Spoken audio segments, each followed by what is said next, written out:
नमस्कार दोस्तों, इस वक्त की तमाम बेहद बड़ी खबरें, मुख्य समाचार आप लोगों के लिए लेकर के आए हैं दोस्तों, जहां पर एक एक करके चलेंगे दिन भर की सभी बड़ी खबरें। मुख्य समाचार आप तक आगे इसी वीडियो के माध्यम से पहुंचाएंगे। दोस्तों, खबरों की तरफ बढ़ने से पहले अगर आप लोग भी यही मानते हैं कि इंडिया गठबंधन को यहां पर एकजुट होकर के बीजेपी के खिलाफ चुनाव लड़ना चाहिए और बीजेपी के खिलाफ एक ही उम्मीदवार इंडिया गठबंधन को उतारना चाहिए, अगर आप लोग भी यही मानते हैं तो वीडियो को लाइक कीजिएगा दोस्तों, और कमेंट बॉक्स में वी सपोर्ट इंडिया जरूर ही कमेंट कीजिएगा। जो पहली बड़ी खबर आ रही है बताते चले।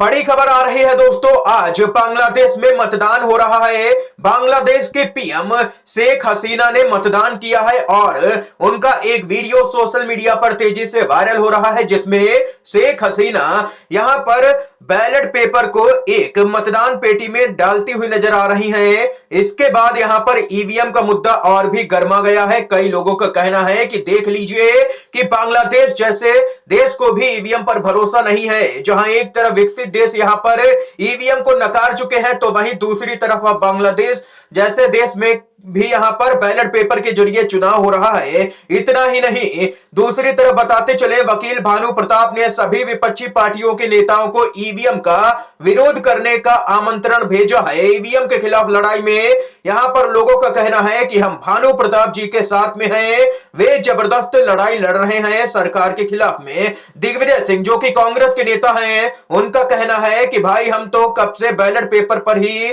भरोसा करते हैं। यदि चुनाव आयोग, बीजेपी और नरेंद्र मोदी जी को ईवीएम से इतना प्रेम है कि वे उसी से चुनाव कराना चाहते हैं, तो प्रिंटेड वीवीपैट स्लिप को दिखाने के बजाय हमारे हाथ में ही दे दो, हम उसे देख करके अलग से रखी मतपेटी में डाल देंगे। इसमें चुनाव आयोग, भाजपा व मोदी जी को कोई ऐतराज नहीं होना चाहिए। क्या मदर ऑफ डेमोक्रेसी में जनता को भरोसे का मतदान की प्रक्रिया का इतना परिवर्तन की मांग करने का अधिकार भी नहीं है? जरा सोचिए, ये यहां पर दिग्विजय सिंह का कहना है दोस्तों।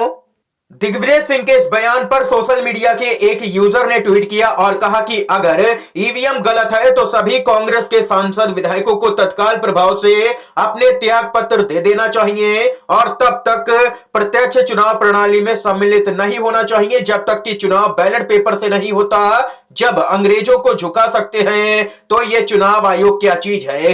और वहीं कांग्रेस के ही नेता उदित राज की तरफ से भी बयान आया है, जिसमें उन्होंने कहा है कि ईवीएम को हटाने के लिए लाखों लोगों को सड़क पर आने की जरूरत है।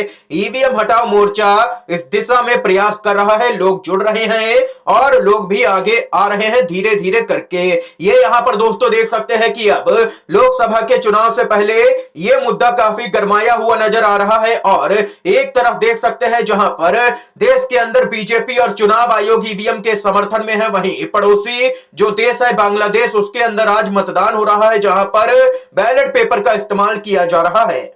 दोस्तों, अगर आप लोग भी खुले तौर पर बैलेट पेपर के जरिए वोटिंग के समर्थन में खड़े हैं तो वीडियो को लाइक जरूर कीजिएगा और कमेंट बॉक्स में वी सपोर्ट बैलेट पेपर जरूर ही कमेंट कीजिएगा। जो अगली खबर आ रही है बताते चले। 15 जनवरी को यूपी कांग्रेस के नेता अयोध्या में रामलला के दर्शन करेंगे, सरयू स्नान भी करेंगे।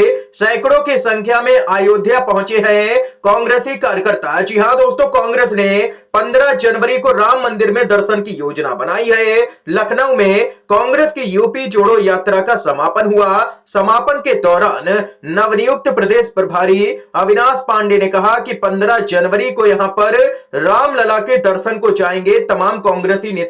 दरअसल दोस्तों बताते चले, हाल ही में यहां पर खबर सामने निकल के आई थी कि कांग्रेस के अध्यक्ष मल्लिकार्जुन खड़गे ने अपनी तरफ से हरी झंडी दे दी है कि कोई भी नेता कभी भी अयोध्या में रामलला के दर्शन के लिए जा सकता है और इसी क्रम में अब कांग्रेसी नेता जाएंगे अयोध्या के दौरे पर। इसके साथ ही दोस्तों जो अगली खबर आ रही है बताते चले, लगातार देश के अंदर अडानी ग्रुप की चांदी हो रही है। इसी क्रम में खबर आ रही है कि मिजोरम के एकमात्र हवाई अड्डे को अडानी समूह को सौंपेगी राज्य सरकार। सीएम लाल दुहोमा ने किया है बड़ा ऐलान। मिजोरम के मुख्यमंत्री लाल दुहोमा ने राज्य के एकमात्र हवाई अड्डे को अडानी समूह को सौंपने का ऐलान कर दिया है। इससे पहले मोदी सरकार ने यहां पर देश के कई बड़े जो हवाई अड्डे हैं उनको यहां पर अडानी ग्रुप को सौंप दिया, जिसके बाद कांग्रेस पार्टी ने जबरदस्त निशाना भी साधा था। राहुल गांधी ने मुद्दे को उठाया और इन सब के बीच में ये यहाँ पर खबर सामने निकल के आई है। इसके साथ ही दोस्तों जो अगली अपडेट आ रही है बताते चले, राहुल गांधी की यात्रा से पहले सीट बंटवारा हो जाए, अखिलेश यादव का कांग्रेस को अल्टीमेटम। लोकसभा चुनाव नजदीक है और सभी पार्टियां प्रचार करने में लगी हुई हैं। एक तरफ अगर बीजेपी ने जमीन पर अपना जातीय समीकरण साधना शुरू कर दिया है, तो दूसरी तरफ इंडिया गठबंधन भी अब धीरे धीरे फुल एक्शन में आता हुआ नजर आ रहा है। इस समय उत्तर प्रदेश में कांग्रेस अपनी भारत न्याय यात्रा निकालने को तैयार खड़ी है। इस यात्रा के जरिए कांग्रेस का प्रयास है कि यूपी में खोई हुई जमीन को एक बार फिर से हासिल किया जा सके। लेकिन सवाल सबसे पहले यह उठ रहा है कि क्या समाजवादी पार्टी भी यूपी में कांग्रेस की इस यात्रा को अपना समर्थन देगी। और वहीं अब एक इंटरव्यू में सपा के प्रमुख अखिलेश यादव ने एक बड़ा बयान दिया है। उनकी तरफ से दो टूक कहा गया है कि अगर यात्रा से पहले इंडिया गठबंधन में सीट शेयरिंग को लेकर के सब कुछ फाइनल हो गया, तो उस स्थिति में यहां पर सब लोग साथ आ जाएंगे और यात्रा को समर्थन दिया जाएगा। सपा की तरफ से भी यह यहां पर अखिलेश यादव की तरफ से ऐलान किया गया है। दरअसल दोस्तों बताते चले, माना जा रहा है कि जितनी जल्दी इंडिया गठबंधन सीट शेयरिंग पर यहां पर फार्मूला लेकर के आ जाएगा, उतना ही फायदा इंडिया गठबंधन को होगा। और जल्द से जल्द इंडिया गठबंधन को अब सीट शेयरिंग यहां पर करनी चाहिए, ताकि पार्टियां अपने जमीनी स्तर पर जाकर के चुनाव प्रचार कर सके। ये यहां पर खबर सामने निकल के आई है। इसके साथ ही अगली अपडेट की तरफ बढ़ते हैं। गोदी मीडिया के खिलाफ इंडिया गठबंधन का बड़ा एक्शन नजर आया है एक बार फिर से। दरअसल दोस्तों आप लोगों को यहां पर बताते चले हैं, रिपब्लिक भारत, आज तक और दैनिक जागरण को जेडीयू के पूर्व अध्यक्ष ललन सिंह ने नोटिस भेजा है। उनका कहना है कि इन न्यूज चैनल और अखबार ने जानबूझ करके फेक न्यूज चलाई और जेडीयू में विवाद की यहां पर बात कही। उन्होंने फेक न्यूज चलाने के लिए माफी मांगने को कहा है, नहीं तो मानहानि का मुकदमा करने की चेतावनी दे दी गई है। गोदी मीडिया के इन चैनल्स को यहां पर देख सकते हैं कि लगातार गोदी मीडिया की तरफ से बीजेपी के पक्ष में माहौल बनाया जा रहा है कि इंडिया गठबंधन में फूट है, लेकिन ऐसा कुछ भी नहीं है। इंडिया गठबंधन के अंदर इंडिया गठबंधन पूरी तरह से एकजुट नजर आ रहा है, लेकिन गोदी मीडिया बार बार बेनकाब होती है। और अब यहां पर ललन सिंह की तरफ से कानूनी नोटिस गोदी मीडिया को भेजा गया है और मानहानि का मुकदमा करने की यहां पर चेतावनी दे दी गई है। अगर गोदी मीडिया के ये चैनल माफी नहीं मांगते हैं तो मुश्किलें बढ़ती हुई नजर आ सकती हैं दोस्तों गोदी मीडिया की। इसके साथ ही अगली खबर की तरफ बढ़ते हैं।